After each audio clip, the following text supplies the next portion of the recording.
and baby little sexy mix. So they'll be little bantam eggers. They are so cute. They so badly want to be part of this right now. Do you see They're that? here. Look at him. Girl, what's He's just up? like, Hi. hey, how's it going? Let me get my moment on the camera. Hey guys.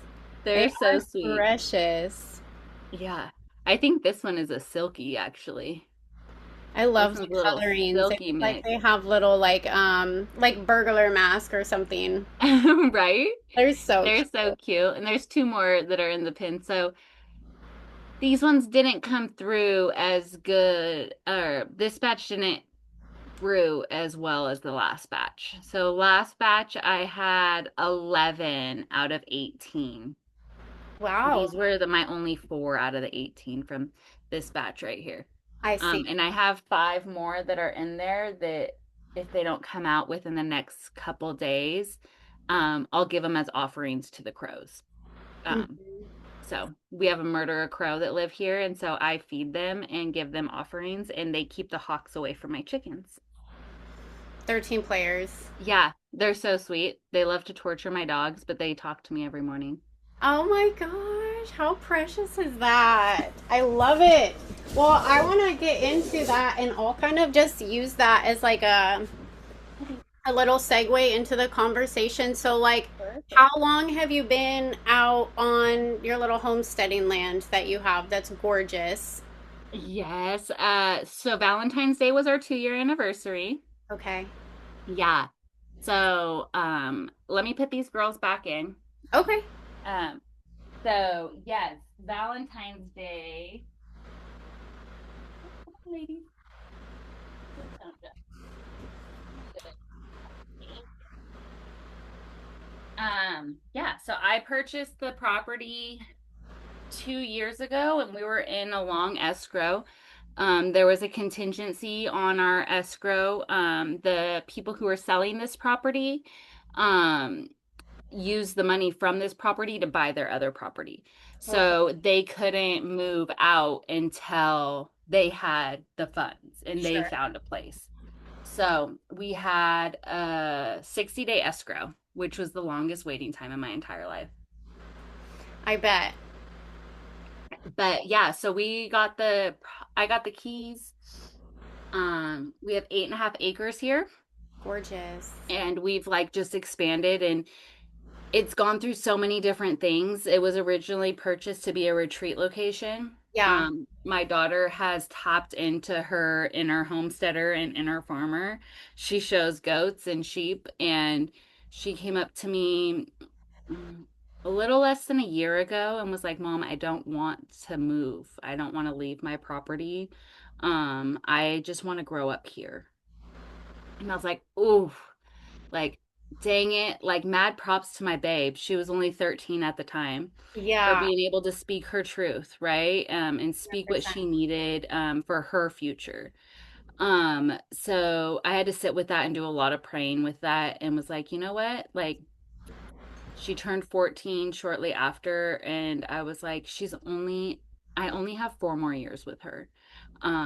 I get to respect that and I get to honor that for her. So you were So, just gonna do retreats out there? Like you weren't gonna mm-hmm. live on the land No, or oh we wow. were gonna get it all ready and get it all set, and I was very much on my way to all ready and all set.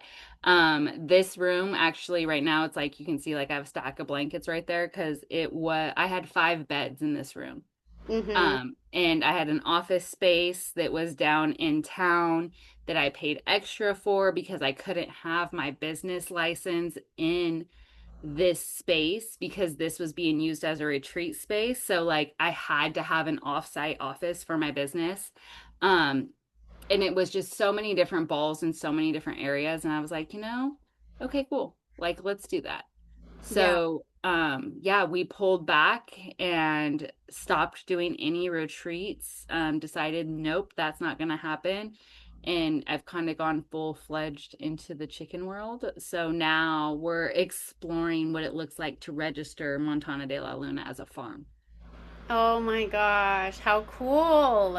Yeah, Never it's changed. know how it's Mm, gonna transform or shift at literally any time, what it's at gonna turn any into. time. Mm-hmm. Yeah, and that's kind of what the beauty was. Like I came to this realization. It was like I had saw this quote and it was like, tell me what your plans are. And I was like, I know what my ideas are, but I can't tell you what my plans are because I'm in total faith of God.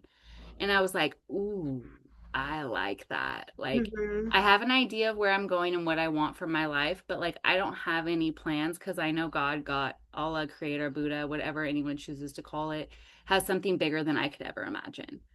So, like, really just setting back and letting her do what she's gonna do. And like, I just have to do the footwork. I completely resonate with that statement. I always say it kind of as like we decide the what and God decides the how. I Kind love of that. like it's like they'll lay things in front of you that you could have never predicted, Yeah. or never gone after in like countless action or whatever, and you just have to really decide what you want. And I think that's actually challenging for a lot of people, because there's a lot of different avenues that, we could take, and you just kind of like once you hone in on that though and like really start taking like baby steps towards that, then God delivers, kind of meets you halfway. 100%. And I think, like, for me at least, it had a lot to do with letting go of control. Is like, okay, like I have no control over this. And so letting go of that and truly trusting the process, like that took me a few years into my sobriety before I was like, oh, I get this. Mm-hmm. Okay. And I still don't get it. Like I still don't fully understand it. I probably never will. But I know that like once I let go, I'm like, okay, I ain't touching it. Like you go ahead and do what you're gonna do. Cause so far it's been better than anything I could have ever imagined. I completely agree with that. So let's this is Pamela, by the way. We know each Hi. other from the community. This is the closest we've been to meeting in person, although I feel like we're going to get there really soon, one of these times. Um, but I wanted to bring you on because I am inspired by your journey. She does have the homestead, and that's kind of transitioned from the retreat space, like she spoke on. Um, but yeah, and like if you want to talk about it in a linear way, you can, but where are you in your sobriety journey? Like it can be linear or it can just be like what themes are you kind of working through at the moment? In my sobriety journey, where am I? Time wise, Time wise, yeah. March 3321 is my sobriety date. So Aw, March 3rd, yeah, March 3rd of 2021. I just celebrated 5 years. Um, congrats. and thank you. And as far as like where I'm at in my sobriety, oh, so my sobriety did start in Alcoholics Anonymous. That is definitely a part of my story and a huge part of my story. Hmm. Um, it's something that I recommend for anybody who's struggling that may not know how to go about it or how to have friends that are sober. I think that that was like one of the biggest part was like, how do I have friends that are sober? How do I have fun sober? So that was a beautiful introduction. And I still am a part of, I still definitely consider myself a friend of Bill's. I'm just not as active in that community as much as I was when I first got sober. Hmm. I have sponsees, I have a sponsor, I have a home group. I do stay keep those touch points because I do think that it's necessary for me. But in my sobriety, I have found more kindred spirits in the spiritual world. Just like with you, right? And having a sister who's sober, who still participates in our community, and having so many more availabilities of like sober activities and so many more fun things to do where it's like not tied to. I love Alcoholics Anonymous, and Alcoholics Anonymous gave me a life beyond my wild imagination. However, I do think that there is limiting aspects in that program that limits me from being able to explore other avenues, and not be judged. Well said. Well said. Yeah, because there's no stigma around like going and getting the help you need and meeting the community that doesn't drink. Because like I spoke about yesterday on my story, it's like when you decide that you really don't know anybody that's sober because you're not aligned to anybody that's sober. If you're a Right. party girl, like I wasn't, so like where do you meet these people? Like who are Yeah. they? How do you get started? And so do you feel like you kind of migrated away from that just because you started finding more of your people like in the community and that part of like the social aspect became like more fulfilled? Yes. Mm-hmm. And also, it's just like you just said, right? Like you didn't have any sober friends because you didn't have people that were sober around you because like why are we going to hang out with people that are sober when we want to drink? So, the more sober I got, the more the alignment and the pull was people were ended up coming up to me who were sober as well, but that weren't friends of Bill's. And I was like, "Oh, wait, there's other ways to do this too?" Okay. And then I ended up in this beautiful community and I met some of our amazing sisters that are also in this community that are sober who don't participate in meetings, who have this beautiful, amazing spiritual foundation. And that's what I wanted to tap into. And so when I started tapping deeper into my spirituality and started speaking about, tapping, started speaking about tapping into your third eye and the next dimension and releasing our gifts that are within, and started talking about creator and my gifts and my downloads and what comes through when I see people or when I touch people and images flash in front of me and I'm like, or when I hear voices and I'm like, wait, did they say that? Or did they not say that? And like in other communities, it's like, she's crazy. But in our community, we're like, oh yeah, tell me more. What'd they tell Literally, you? actually, though. Actually, though, like, yeah, that's all of those Claire's gifts and everything, they're celebrated because everybody's like really unique in that sense of how they um, process unseen information. Yeah. So that's really really cool. And Yeah. I will say, based on just that, I have to have just like this generalized shout out to like the community, the women in the 805 community, like the people that I have met here since I've been sober. So I was here a long time before I got sober, like years and years and years. But the people that I have met on my sobriety journey continue to like blow me away. Like truly. And there's so many empowered women here doing amazing things with their strengths, their skills, and their gifts that it is an honor to like be a part of it. And I want to like celebrate all of you guys and like highlight you guys in a way that just shows what it can be when you do some of the more challenging things or when you go into more of those deeper layers of yourself. Because this Yeah. community here is truly magical. It really is. And like diving in and like doing the deeper layer stuff, right? Like I work with all sorts of different clients. I specialize in self-love and healing past trauma. I do work with plant medicine.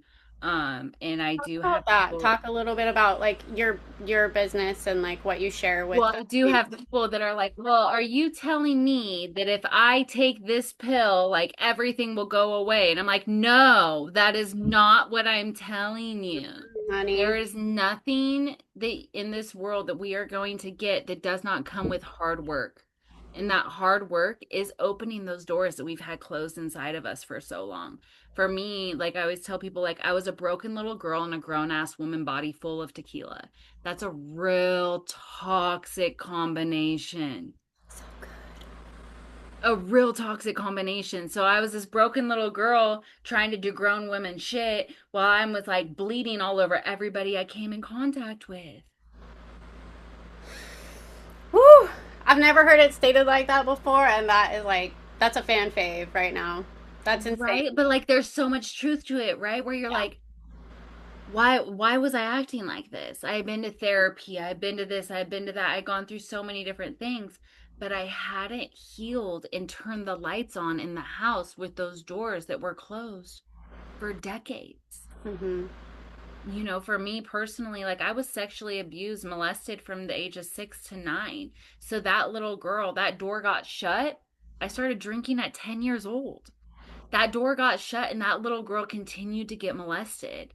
That little girl continued to be violated over and over and over and over. And that's how she was showed love. So that's how I showed love. And if you loved me and loved my parts, then everything was fine. And it didn't matter how you treated me, and it didn't matter how I treated you because that was love. So when I got sober this last time, I um I had found out that, and I think this is really, really important. I think that everybody needs to keep this in mind. The statute of limitations for child molestation have been lifted in all 50 states.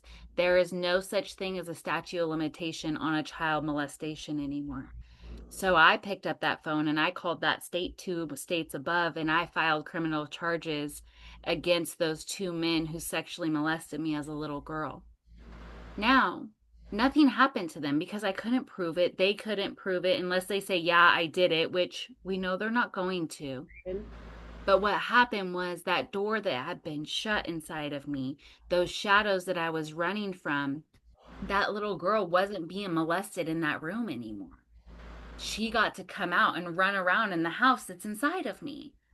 So I got to stand up for her and I got to say, baby, I love you. I see you. You're okay and you're safe. And I got you. That was something that she had never felt. So that was the beginning steps of my shadow works and the beginning steps of stepping in and like letting myself be free. And everything in process and everything in recovery like has taken time, and everything in my sobriety has taken time. And I had to take a couple years out of relationships in general, like altogether.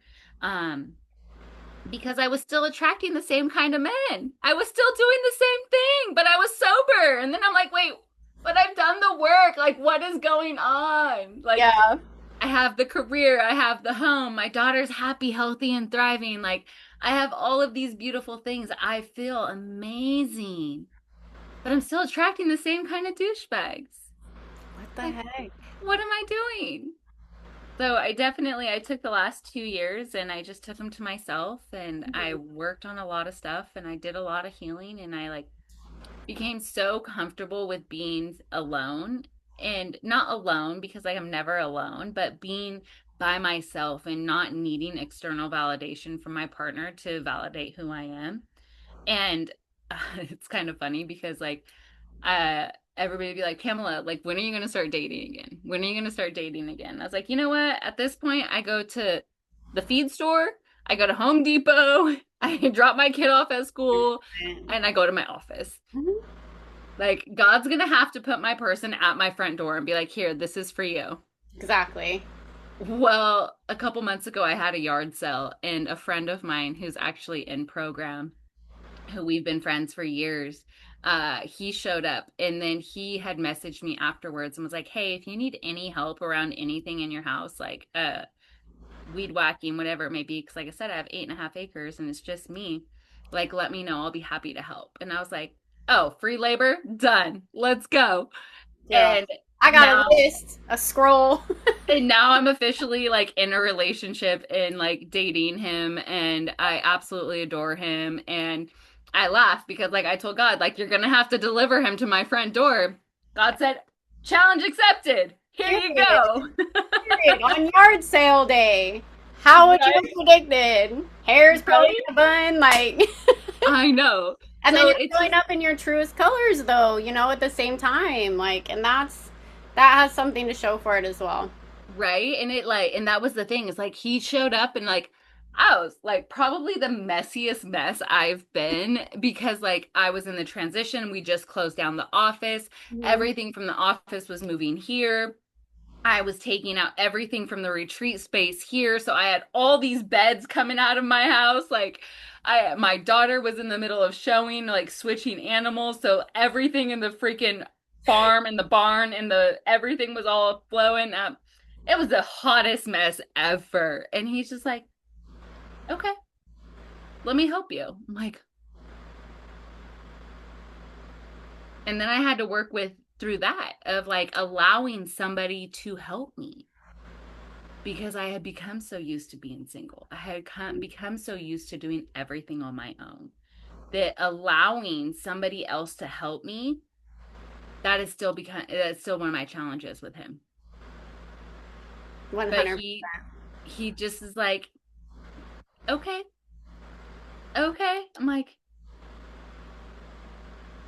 he told me this morning, he's like, you still give me butterflies. I was like, are you sure it's not anxiety that I give you? Same, same. I mean, who's counting? But like, That's yeah. really sweet. But That's that's what really happens, sweet. like, right? Like when I truly let go and I let God, right? I let go and I let Creator just guide me and do what they're supposed to do with me and just trust the process. Yeah, Where it's like, oh, okay. All I had to do was heal and clear out some shadows. And I continue to do so. And like him and I had that conversation of, I've done a lot of healing and I've done a lot of work, but I know that I still have wounds in relationships that can only be healed by me being in a relationship. totally. But the And fact that I can actually communicate that now, yeah, okay. good for you. That's really beautiful and inspiring because it does take somebody that can hold that space, or else you're just like bouncing each other's wounds off of each other and not like you have a goal. Like, I want to work through this wound, like through, the safety of another individual or whatever. And Right? that's really, how would you be able to come to that conclusion without taking a few years to like really get to know yourself and empower yourself, like as Yeah. a whole? Right. And so like there were things that like and he's sober as well and like there's things for him of his sobriety that he's like I will not waver off of this. I'm like good, don't. And there's things with my sobriety where I'm like I will not waver off of this. Mm-hmm. And having that mutual love and understanding is really beautiful. It's something I haven't experienced before. So I'm just going with the flow. I Here we go. I'm so happy for you. So we have a little bit of a taste of like Pamela, what she's doing now, who she's helping, how far along she is in her journey, the themes, the relationships. Can you kind of paint me a picture of like, give me a little context of who you were pre sobriety? Can can we see who she was and like how she spent her weekends and what she did after work, what she was doing for work? Was it soul led? Those kind of things? So funny, so funny. So my business right now, right, is like self-love. I help people step into self-love. I help women, I help men. I host retreats. I love what I do and it's very much soul-led and it's very much walking in alignment with Creator. When I'm drinking, my last job before I became sober was at Pine Street. I was a bartender. And I got paid to drink. Like that's what I did. I drank and I got off work and I drank while I was at work. I drank before I came into work. I lost that job because I was drinking too much. And I had no self-love. I had no self-worth. I didn't know how to have healthy relationships. I didn't know what boundaries were, not only with myself but with other people, right? Um, I had no self-love. And so I used my body to get what I want. I used alcohol as a crutch. And you brought up like what does she do on the weekends? Like there's no such thing as a weekend. Every day is a Saturday. Like every day is a Sunday fun day. Every day I get to have two Sundays. Like I wake up and start drinking and I drink until I black out. And I go to sleep, I take a nap, and I wake up and I do it all over again. So I get to have 2 days in one day. Um, and yeah, the last day I drank was March 2nd of 2021. And I had lost my job December 21st of 2020. And I had quit drinking like that next day. I was like, screw this, all on my own. I was like, I don't need nobody. I'm not going to drink anymore. Um, the in last week of February, I went on another bender and I just started drinking really, really heavily for a week straight. I had my daughter every other week, so I had like two lives. So on the weeks that I had my daughter, I would like try to keep everything in aligned. And I would still drink, but I wouldn't drink as much. But in the weeks that I didn't have my daughter, it was on. It was popping like I didn't care. You never know who was in my bed, never knew what I was doing, never knew how many bottles of tequila I was going to drink, but you knew she was out on a rampage. So that last week of February, first few days of March, I didn't have my daughter. I was on a bender. I remember on March 2nd coming to in my bed and like looking around, being like, oh, fuck, oh, fuck, oh, fuck. Please tell me. Like my car didn't bring me home. And I go out and I looked and my car brought me home. And that was normal for me. It was normal for me to get behind the wheel heavily intoxicated and not know it. It was normal for me to drive myself home. That specific day, I do remember like I had not even a little bit of recollection of driving. Like usually I would have like bats of like I remember getting in my car, I remember this point. I didn't remember any of it. So like I went out and I circled my car to make sure like I didn't hit anything, I didn't hit anyone. Um but that was very normal. That's how I got home. I've fought people for my keys, I've been brought in home. Um yeah, it was very very normal. Um So even like thinking back on it, if I'm so thankful. I'm so thankful that I didn't kill anybody. I'm so thankful that I didn't kill myself. When I hear people that are like, "Oh, I've had this many DUIs," I'm like, "Oh, damn. Nah, I should have had more than that." Like, I got one DUI when I was 21 years old. Mhm. I should have had a shit ton of DUIs. I shouldn't even have my driver's license. If that alone, just this whole scenario and all of those times that you escaped a major life consequence, death, hurting an innocent individual, if that alone doesn't make you a believer in something unseen, something more powerful than how we are, then I don't know what does. And I Yeah. think a lot of people know that there's something when they were a heavy drinker. I tried to stab people with my keys too, like literally stab. So, because I Mm-hmm. was driving and I didn't give a damn. And all those times, like exactly what you said, and nights in bed just praying to make it through the night and not have your whole system shut down at one time. And if that doesn't make you a believer in something bigger than you and know that you're like protected by angels and source and just unconditional love, then like I don't know what would, except for a near death like experience where you like actually Absolutely. see or have like some kind of DMT release or something. But Yeah. I think a lot of people like get it once they get sober. They're like, you have all those recollections of all those times where your ass should be dead or in prison, and 100%. because you're neither, it's like, okay, like thank Yeah. you, and like let's hang out, let's connect, Right? because thank you. Like how could I ever show my Absolutely. I gratitude? always say, like, my guardian angels fly faster than I can drive drunk. Thank God, because that's the only way It's that so I would be here. Like, there is no other explanation. And I knew when I got sober this time, like, that there was something bigger than me. There was something that I had a bigger mission. hmm Like, because how could I get sober at 34 years old and already live a full life and still have done absolutely nothing? And what am I here for?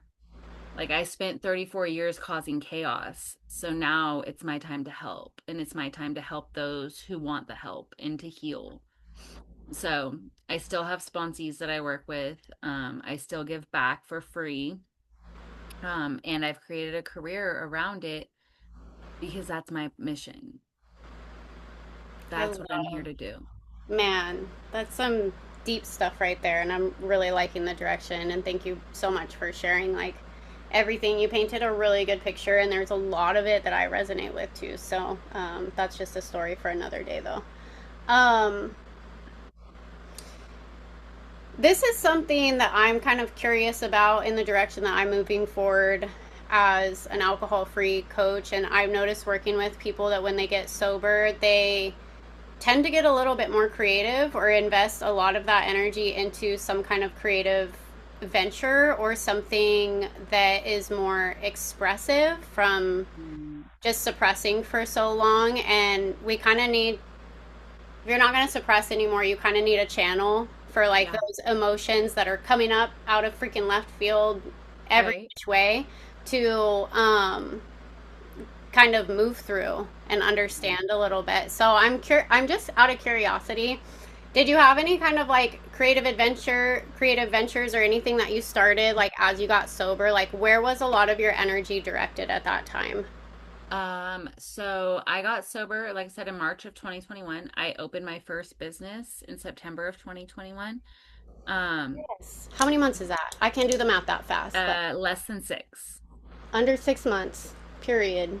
Yeah, less than 6, and it was my Less private than chef 6 months. business. Very creative, very expressive through food, and like Mama Gaia is my deity. She's my everything. I practice native beliefs, so being able to take the gifts from Mama Gaia and put them on a plate to nourish mind, body, and spirit, and have that full circle was like everything, and it kept me so busy.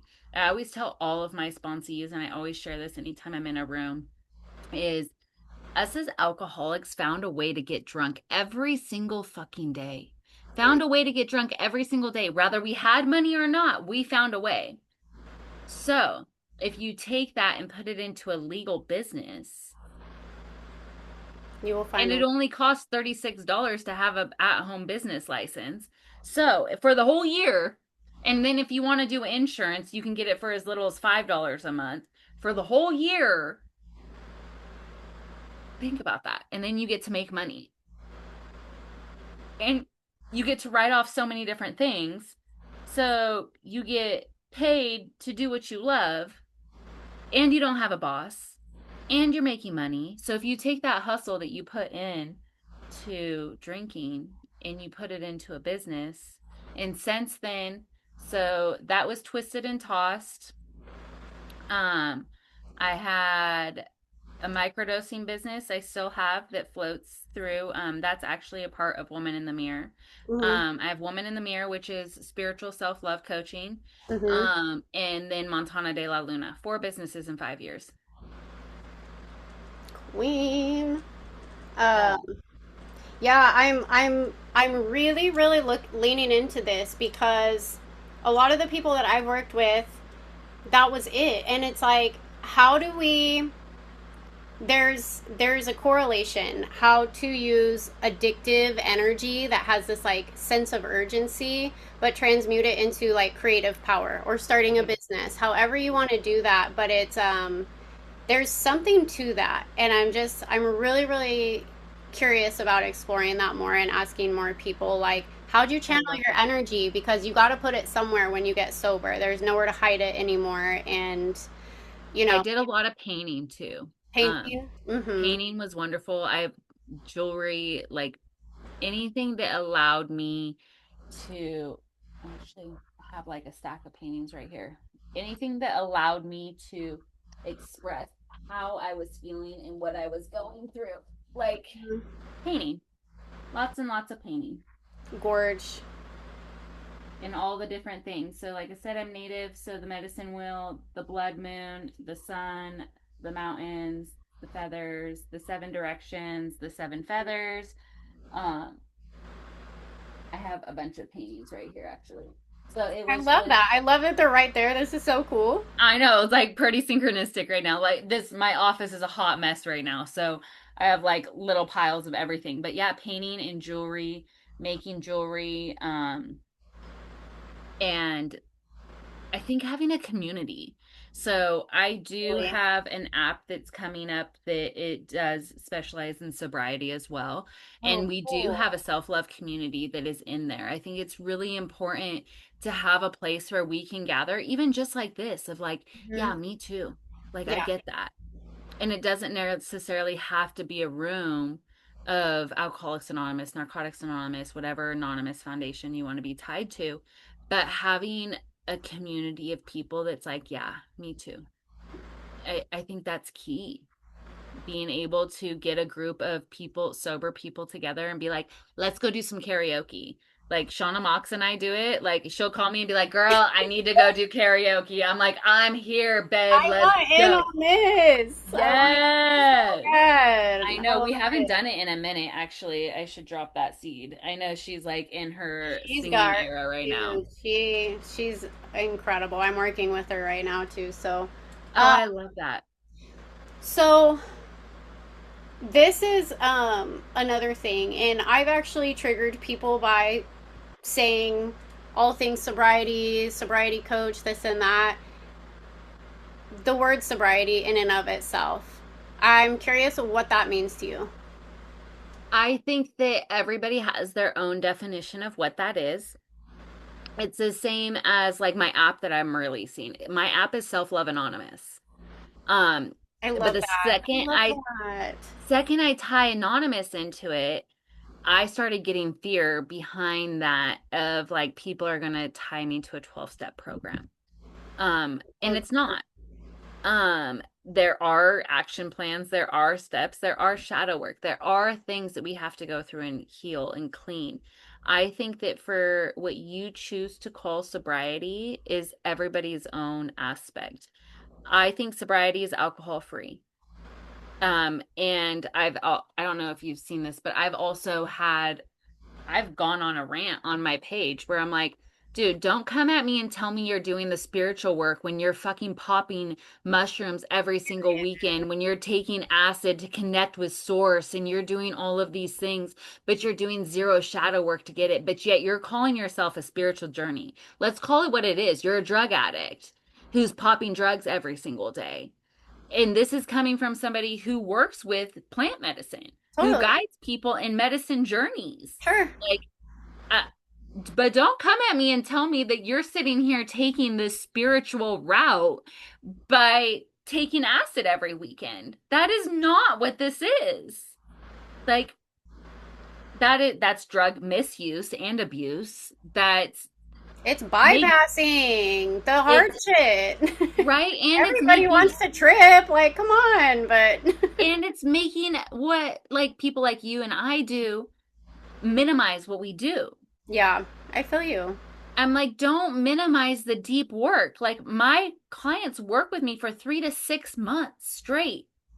And we go through and we do a life timeline and we do fucking tapping techniques. I do guided healing journeys that take 6 hours where I lay them on a bed and I dive them in and I pull them out and I dive them in and I pull them out.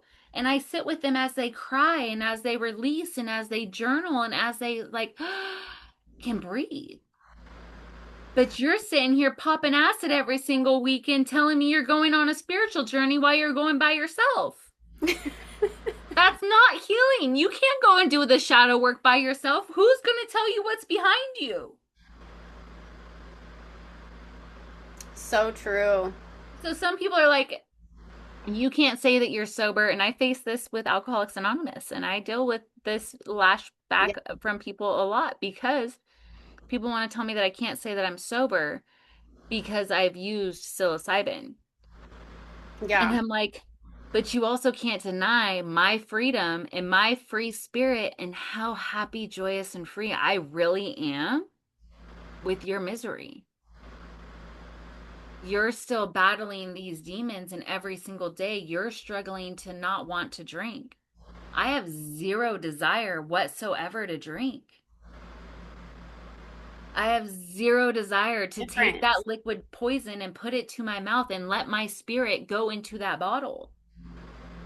I have zero desire to give up my conscious contact with my creator and my beautiful guides and all of my gifts that are given to me because I am sober for one sip of alcohol. So I think with the sobriety question, it's everybody's definition of sobriety is different. Now, Hmm. my boyfriend, he won't touch microdoses. He won't touch any of that because that's what works for him. Exactly. I will microdose. If my anxiety is through the freaking roof, I will microdose so I can keep on with my day, but that's what works for me. Hmm. Doesn't mean that I'm going to go sit there and pound a bunch of alcohol and lose my sobriety date. No. I So I feel. think that that is very much dependent on what works for each individual. Yeah, I completely agree with that statement. It's like, what was the thing that was destroying your life? And if you can get off of that, whether it be alcohol, cocaine, meth, those harder drugs, like if you can get clean off of that and still have a really good abundant life, if you want to have a few beers on the weekend or whatever, that is your sobriety, right? That Right. was the thing that was, your crutch for doing some of the harder work. And yeah, a lot of people say a lot of different things about, I go back and forth with using cannabis and things like that. But my sobriety, dude, I am sober. I Right. am Well, and that was the thing. It's sober. like I don't really use sorry, my daughter. You're good. I don't really use cannabis anymore. I did for a while, but the older I get, the more it gives me anxieties and I'm like I just can't with it. And like I love that plant. Like I use that plant for topical things. And I actually have a plant growing right now because like I love it for its medicinal properties. Right. I love it for my topical stuff. I make ointments out of it. I actually made an ointment for a friend of ours who's in the spiritual community who is like she don't do any of that, but like she's like I'm in so much pain. I was like I got you. So like I made her a topical. I drove it all the way to San Luis, rubbed it in for her in her neck and her shoulder because she couldn't reach. And I was like, I got you. And like, she's like, honestly, I've never had anything work like that. I'm like, yeah, because it works. But I also have people who are like, I cannot, like, the second I smoke herb, like, I'm going straight to the dealer's house and I'm back on this train True. and I'm here and I'm gone. I'm like, then I, don't do it. then Don't don't do it. do it. Right. Don't do So it.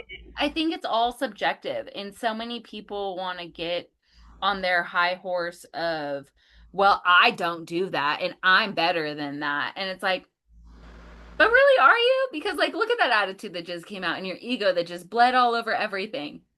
Okay, Do you, boo? exactly. And hey, that works for you. I Yeah. love that that works for you. I love this question because I really do. I'm truly curious about it because I mean, you can go into the nuances on this topic all day. Like, okay, if you're drinking caffeine, then you're not sober because it's somewhat psychoactive, right? And it Hmm. like changes you chemically, it has a, chemical structure to it. So it's like, I don't know. I It's mean, we just can really even go into the scary. aspect of nicotine too. Oh, Like, that's a whole that demon in itself. Whew, is that was the wild. hardest one for me to kick. I'm right there with you. That I it was You were harder for me smoking to into you were so you stopped drinking and you were I was still smoking. smoking. Okay. Yeah. Okay. So I quit drinking and I was still smoking. I actually have a year and a little over 5 months off of any and all nicotine. Nice, dude. But That's hard. it was the hardest one. I felt like demons were crawling out of my skin. I I bet. wanted to rip my skin off of my body. I gave everybody a fair warning. I was like, "Hey, check it out. Just so you know, like I'm quitting nicotine. I didn't use the patch. I didn't use any supplements. I cut it and I thought I was going to cut everybody. I was like, It's as insane. a smoker for 22 years. It is And insane. it was the worst. The worst. It is really hard. I'm concerned about the future and the vapes and all of that thing because the emotional chokehold that it has on your existence as a human being is to the point of suffocation. 100%. When you quit, it's like it's really hard to navigate life normally for a while. I didn't even know what to do with these things. I'm I all, what do I do with these? know. What do I do with these? Like, okay. Hi, what are you for? It's the craziest thing. And everybody be like, oh, just start vaping. I'm all, first of all, no, I know. I smoked American Spirits. I was like, I know what is in my cigarettes. I know what is in my tobacco. I know where it's coming from. You have no idea what you're smoking. We don't even know the long-term effects on what this is doing to your lungs. And now we have a little bit more because they've been around a little bit. So now we have a little bit of an understanding, but still nothing, and they're more socially acceptable. They're everywhere. Everywhere you go, somebody has a douche flute. And they're sitting there smoking, blowing out some bubbly, smelly thing, but just because you smell better doesn't make it better. Well, the propaganda around it is that it's just air. It's just air.